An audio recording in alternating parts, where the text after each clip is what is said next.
Guys பார்த்தீங்கன்னு சொன்னால் நம்ம கேமுக்குள்ளே மறுபடியும் பிங்க் டைமண்ட் ஆட் பண்ண போகிறாங்க. ஸோ இது பார்த்தீங்கன்னு சொன்னால் இந்தோனேசியா சர்வரில் பார்த்தீங்கன்னா பிங்க் டைமண்ட் ஆட் பண்ணியிருக்காங்க.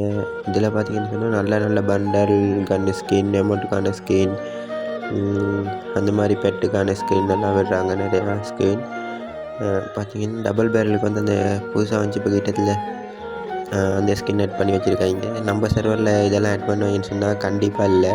ஏதாச்சும் மொக்க பண்டல், மொக்க அமௌண்ட்டு, மொக்க கன்னு ஸ்கின் அந்த மாதிரி தான் ஏதாச்சும் ஆட் பண்ணுவாங்க. இதில் பார்த்தீங்கன்னா நல்ல குளுவாலுக்கான ஸ்கின் ஆட் பண்ணி வச்சுருக்காங்க. இதெல்லாம் நம்ம சர்வருக்கு வரும்னு கேட்டால் கண்டிப்பாக வராது. ஏதாச்சும் ஒரு ஓட்ட குளுவால் ஆட் பண்ணி வச்சுருப்பாங்க. ஏன்னா நம்ம சர்வர் வந்து ஒரு இத்து போன சர்வர் தானே. இந்தியா சர்வருக்கும் சரி, சிங்கப்பூர் சர்வருக்கும் சரி, ஏதாச்சும் மொக்கையாக ஏதாச்சும் ஆட் பண்ணி வைப்பாங்க. ஸோ இது கன்ஃபார்ம் டேட் தெரில எப்போ வருதுன்னு. கன்ஃபார்ம் டேட் தெரிஞ்சால் அதுக்கும் ஒரு வீடியோ கொண்டு வரேன். மறக்காமல் நம்ம சேனலை சப்ஸ்கிரைப் பண்ணுங்கள்.